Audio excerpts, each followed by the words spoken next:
All right, our coverage of Helene continues this afternoon. Vice President Kamala Harris right now is in Georgia surveying the damage left behind by Hurricane Helene. That's right. Zach Merchant with the 11 Alive political team is in one of the state's hardest hit regions.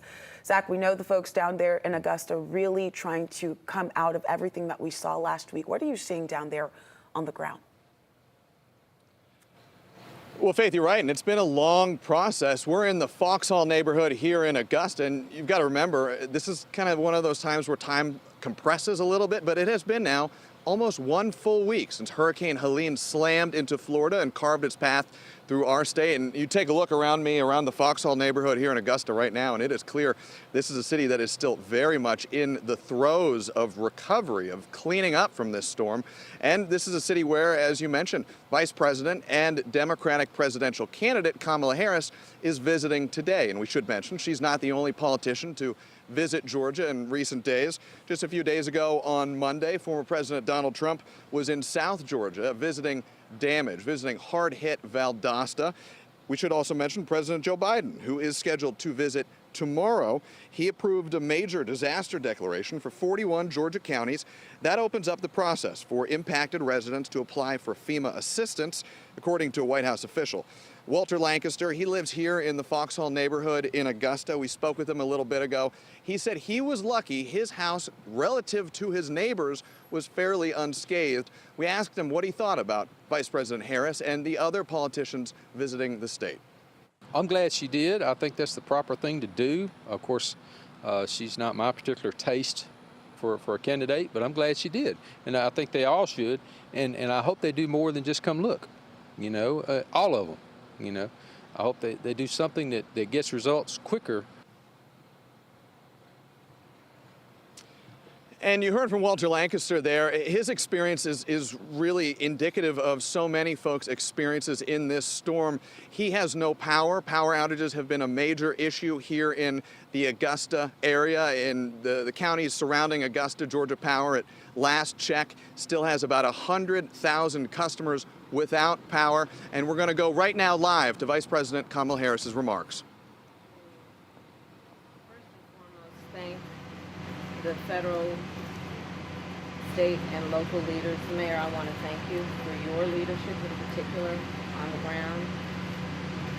I am here to personally take a look at the devastation, which is extraordinary, and it is particularly devastating in terms of the loss of life that this community has experienced, the loss of normalcy, and the loss of critical resources. And so I'm here today to thank all of those who are working to get folks the support and the relief that they so desperately need and so rightly deserve. And that includes the fact that still in this community up to 60% of the residents here do not have power.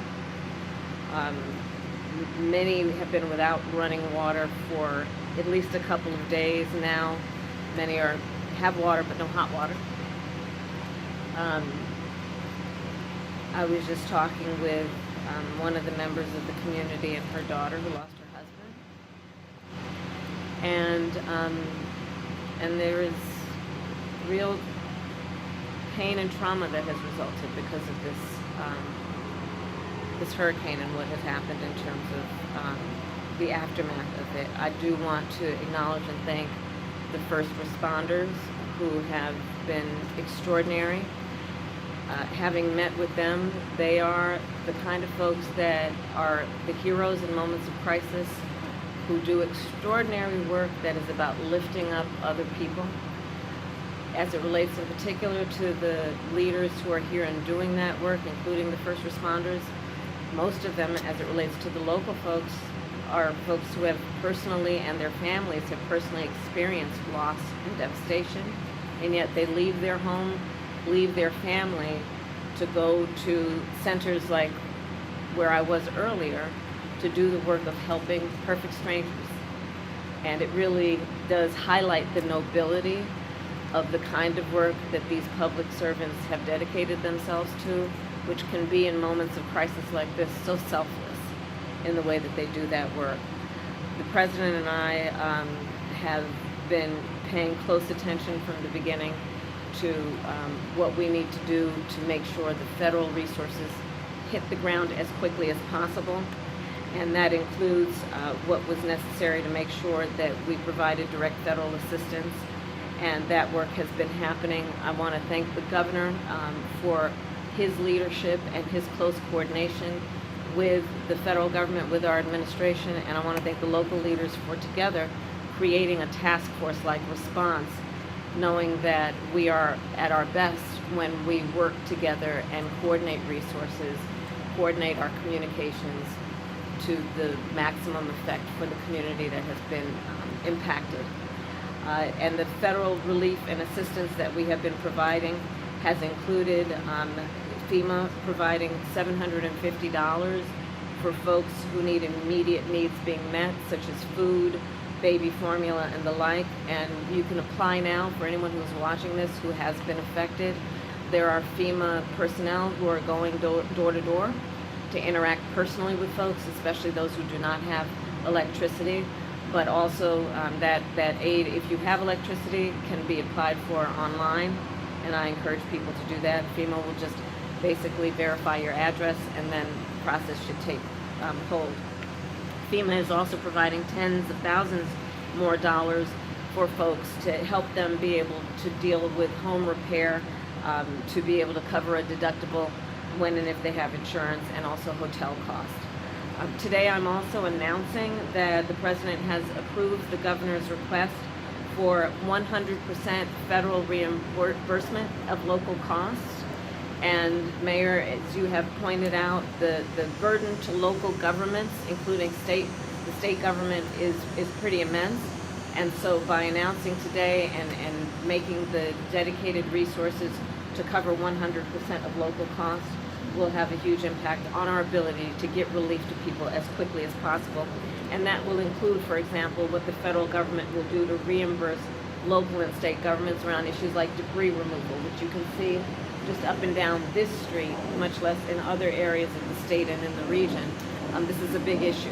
I was speaking with one of the residents of the community who needs that big tree removed so she can actually get to work and make sure that her child is able to get to school when the schools reopen.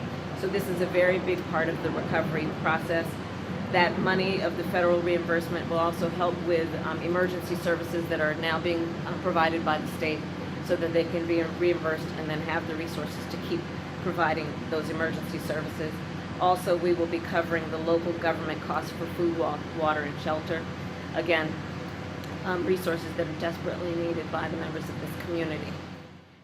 Yeah, you were just listening in to Vice President Kamala Harris down in Augusta addressing the impact of Helene in that area, Richmond County, the hardest hit in Georgia, talking about some reimbursements that she and the federal government, President Biden, were going to give to those in the area. A biggest one, Joe, here, $750 in FEMA assistance for those affected there. Absolutely. The impact, as you can hear there, see there, still devastating several days after Helene hit. What stood out most was Vice President Harris saying, quote, this was devastating in terms of loss of life, loss of normalcy, and the loss of critical resources, but federal government assistance is on the way there. We'll be